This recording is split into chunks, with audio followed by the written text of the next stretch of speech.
नमस्कार, आप देख रहे हैं वी टाइम न्यूज। बढ़ते हैं धनबाद जिले की खबरों की ओर।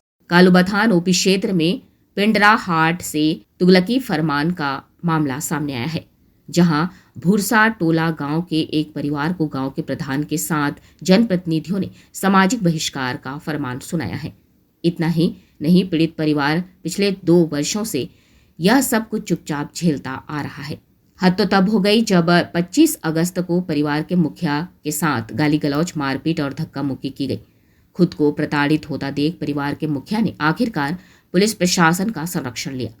बुधवार को जैसे ही इसकी भनक झामुमो नेता ठाकुर माझी को लगी, माझी पीड़ित परिवार के मुखिया के साथ कालूबथान ओपी पहुंचे और तुगलकी फरमान सुनाने वालों के खिलाफ ओपी में लिखित शिकायत देकर कठोर कार्रवाई की मांग की। साथ ही झामुमो नेता ने कहा कि पीड़ित परिवार के मुखिया का सिर्फ इतना गुनाह है कि अपने ही गोतिया के मरने पर वो पहले से बहिष्कृत प्रोफेसर के परिवार के यहाँ चले गए। फिर क्या था, तुगलकी फरमान सुनाने वाले जनप्रतिनिधियों को ये बातें नागवार गुजरी और पहले से बहिष्कृत परिवार के मरने की खबर पर अंतिम संस्कार में पहुंचे परिवार के मुखिया लक्ष्मी नारायण सोरेन समेत उनके पूरे परिवार को सन 2022 से ही सामाजिक बहिष्कार का फरमान सुना दिया। इस पर भी मन नहीं भरा तो 25 अगस्त को परिवार के मुखिया लक्ष्मी नारायण सोरेन के घर पहुंचकर उनके साथ मारपीट, धक्का मुक्की और गाली गलौज करने का काम किए। साथ ही चेताया कि अगर बहिष्कार से बाहर आना चाहते हो तो 5 लाख रुपए बतौर जुर्माना पंचायत को देने का काम करो। इधर झामुमो नेता ठाकुर माझी ने कालूबथान पुलिस से पूरे मामले में हस्तक्षेप करने की बात कही है। साथ ही उनके खिलाफ कठोर कार्रवाई की मांग की है।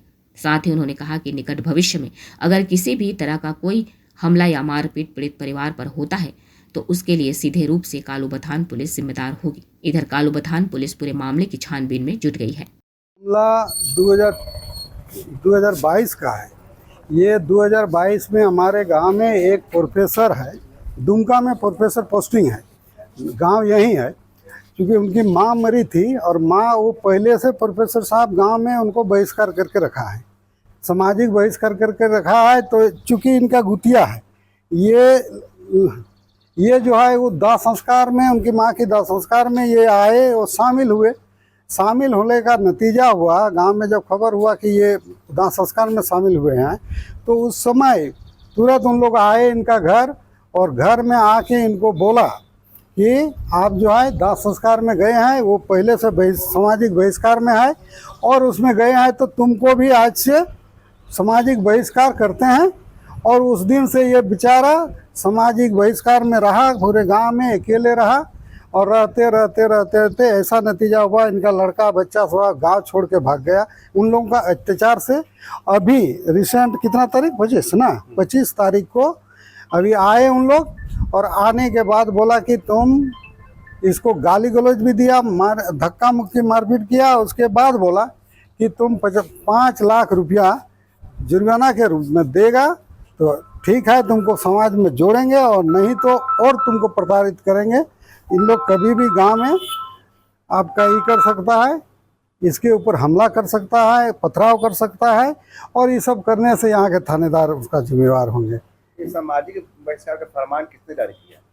वहाँ सामाजिक ये फरमान जारी किया है वहाँ का पंचायत समिति सदस्य है लक्ष्मी नारायण हेमराम, गांव के प्रधान दिनेश किस्कू, टोबू सोरेन, सुनील सोरेन, हेनोत टुडू, आर्मी टंकी सुरेश सोरेन, तो सुरेश टुडू, मंगल सोरेन। ये पूरे गांव का नेतृत्व इन लोग करता है। इन लोग जो बोलता है वही करता है। पूरे गांव के लोग तो साधारण है, लेकिन ये कितने दिन से सामाजिक बहिष्कार का तंग झेल रहे थे? 22 से, मई महीना 22 से 2022 से। इससे पहले कभी थाना में आए, शिकायत किए थे कभी? ना। अभी आप लोग क्या चाहते हैं? हम लोग क्या न्याय चाहते हैं, हमारा केस हो, न्याय मिले।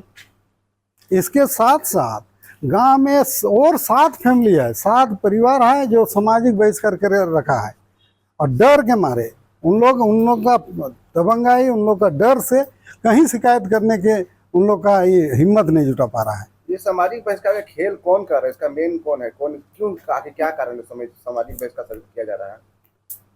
ये तो उन्हीं जानते हैं, यही 7 आदमी है उनका नेतृत्व करने वाला।